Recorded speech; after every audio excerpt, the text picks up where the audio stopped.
Hey there, welcome back to No Recipe Required. I'm Dave. Tonight I'm going to show you how to do a mashed potato recipe. It's obviously it's one of my favorites, one of everybody's favorites. Super classic food. You can also though twist it a little bit, make it a little more elegant. You can also add different things to it. We're going to stick with a fairly basic recipe here. I'm going to use it as a side dish. Let's go ahead. Let's get to it. So I've got my russet potato peeled for my mashed potatoes. We're going to go ahead and chop it up into pieces, then boil it so we can mash them. I like to go ahead and cut mine into, I continue to cut half, right? I had half, then I cut that in half, then I cut this in half, and then I'll eventually end up in about, inch by inch by inch dice. And we get the whole potato sliced up like that, and then go ahead and put it into a pot of room temperature water that we're going to boil it in.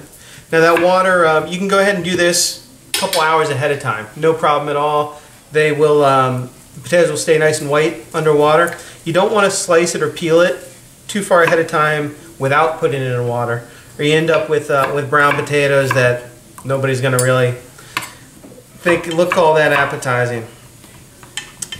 Once we got this diced up, we'll go ahead and put the water on the boil and cook them through. Like I said, once the water starts boiling, you want to check your potatoes probably every 3 or 4 minutes, and this is what you're looking for. Nice, smooth consistency. The knife goes right in, right out. I'm going to go ahead and strain these out and remove the water. Then we'll come back and mash them up. Okay, so here I've got the same pot that I just cooked the potatoes in. No sense getting a different pot dirty. I've got my drained potatoes in my pretty pink little strainer, and we're going to go ahead and mash them. I like to put, the pan is still on on low heat. I like to put a little bit of cream in there. I use cream instead of milk to make my mashed potatoes. The richness and deliciousness, I think it's awesome. Now, obviously, you can use, and I think most people probably use, the potato masher. I've got one, I certainly use it, but I've used it over the years, but I've actually found one of these, which is a ricer. Works a little bit better in terms of getting a nice consistency that I like in the potatoes. So I'm going to go ahead and drop potatoes about halfway up. I lost one in the cream there, no big deal.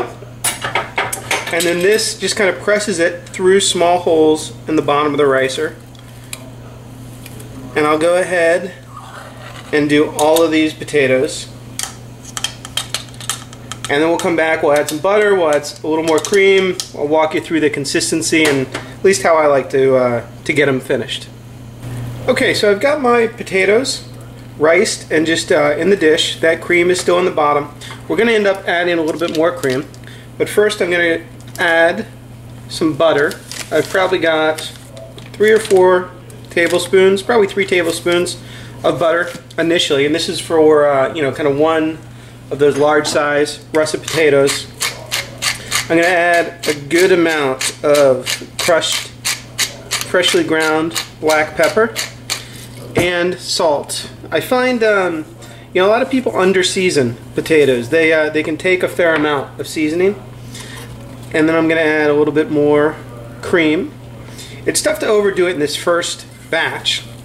Potatoes are already mashed, so really I'm just mixing all those together. The cream, the potato, the cream, potato, and butter. And you're looking for a nice smooth consistency. Some people like them a little firmer, some people like them a little bit looser, and I kind of vary it up as well. If I'm doing a rustic dish, I might keep them a little firmer.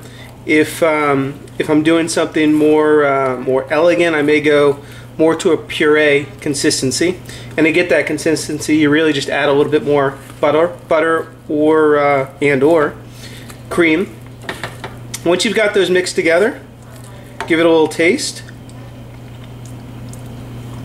This is right on with salt and pepper, but I actually am going to add just a touch more cream.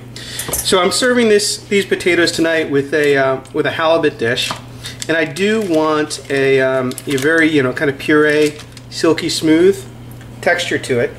So I'm just going to add a couple more pieces of that butter. And that's exactly what is going to happen once it melts in. Alright, let's go ahead and plate up our dish tonight. We've got some beautiful mashed potatoes. I'm going to go ahead and put those on the plate right down in the middle. This is almost, you know, with the amount of butter and cream I put in there, this is almost a puree. Then I'll go ahead and take my herb-crusted halibut fillet, lay that right on top of my potatoes. And then finally, I've got this delicious mushroom broth. And we're going to go just right around the plate with a good amount of that broth. This is essentially our sauce. And then make sure we get a few of those mushrooms kind of scattered around as well. And there's our dish. It's been a pleasure tonight. I'll see you next time on No Recipe Required.